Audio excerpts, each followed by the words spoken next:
আয়াত ৩৩।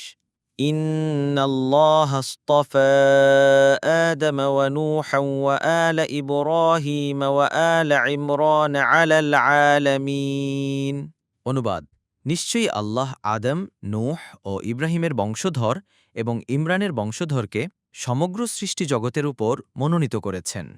তাফসির ১ নম্বর ফুটনোটের বিবরণ। এখানে ইমরান বলতে মারিয়াম আলাইহিসসালামের পিতাকে বোঝানো হয়েছে। উল্লেখ্য যে মূসা আলাইহিসসালামের পিতার নামও ইমরান ছিল। মুসলিম ১৬৫। এখানে উদ্দেশ্য নয়, পরবর্তী আয়াত থেকেই সেটা স্পষ্ট হয়ে যাচ্ছে। ২ নম্বর ফুটনোট।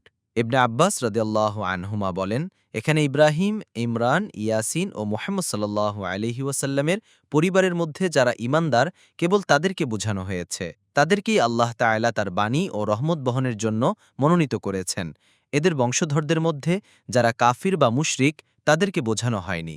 তবারি।